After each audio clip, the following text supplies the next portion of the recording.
Students, उम्मीद है कि आप सब अच्छे से होंगे।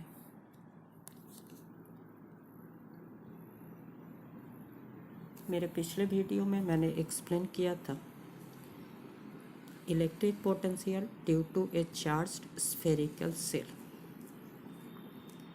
जहाँ हम लोग एक charged spherical shell which has been given q amount of charge, इस चार्ज स्फेरिकल सेल के लिए at 3 different points A, B and C, इस तीनों पॉइंट्स पे हम लोगों ने पोटेंशियल का वैल्यू कैलकुलेट किया था।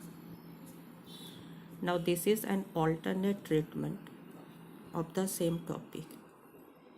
एक और तरीका देखते हैं जिससे हम लोग चार्ज्ड स्फेरिकल सेल के लिए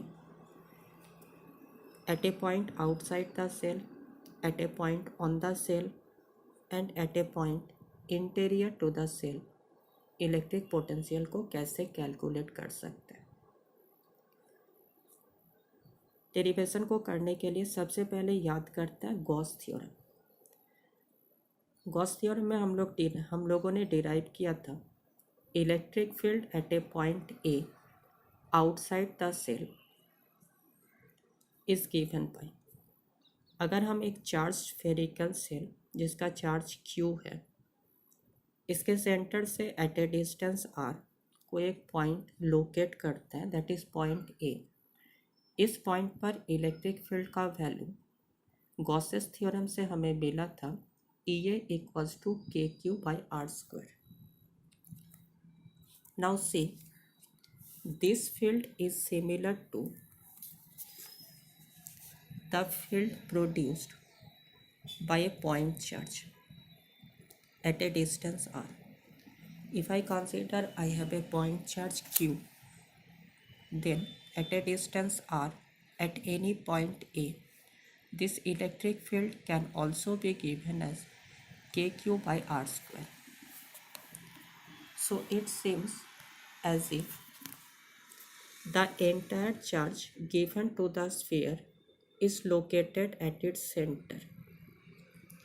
माइंड इट, एक्चुअली हम लोग स्फीयर पर जो चार्ज देते हैं, this charge is distributed over its surface, but as this expression of electric field is similar to the field produced due to a point charge, so we can assume that the entire charge given to the spherical cell is located at its center. कहने का मतलब है sphere पे हम लोग जो भी charge देंगे एक्चुअली में वो स्फीयर के सरफेस पे डिस्ट्रीब्यूटेड होता है, लेकिन चूंकि ये इलेक्ट्रिक फील्ड एक पॉइंट चार्ज के इलेक्ट्रिक फील्ड के फॉर्मूले के साथ मैचेबल है, so I can assume that the charge given to the sphere is located at its center, that is at point A. अब अगर एक चार्ज Q इस स्फीयर के सेंटर पे लोकेटेड है, then I can easily calculate what will be the potential at point A outside the cell at a distance R. Just remember the formula for potential. So potential outside the cell is given by KQ by small r, where R is the distance of point of observation where the potential is calculated from the center of the cell. Once again you can easily say कि अगर हम लोग potential calculate करते हैं इसके surface पे, that is at point B, तो उस पॉइंट पर पोटेंशियल का फॉर्मूला हो जाएगा KQ/R।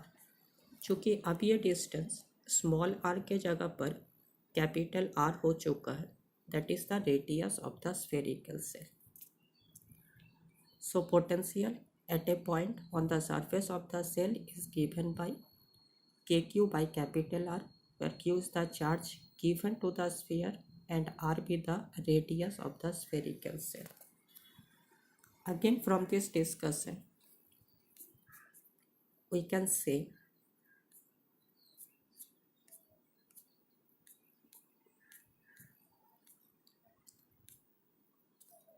suppose we have three different points A, B, C and D lying on the sphere. चूँकि इन सभी पॉइंट्स का डिस्टेंस स्फीयर के सेंटर से सेम है, आई कैन से कि इस चारों पॉइंट्स पे पोटेंशियल का वैल्यू भी सेम होगा. So V A equals to V B equals to V C equals to V D. इस डिस्कशन से ये क्लियरली दिख रहा कि इस चार्ज्ड स्फेरिकल सेल का जो सरफेस है that is behaving like an equipotential surface. चूँकि इस स्फीयर के सरफेस के ऊपर हर एक पॉइंट का पोटेंशियल सेम है and that is K Q by capital R. Now if I come to a point inside the cell, see, I have located a point C inside the cell. As we know, inside the cell value of electric field is 0.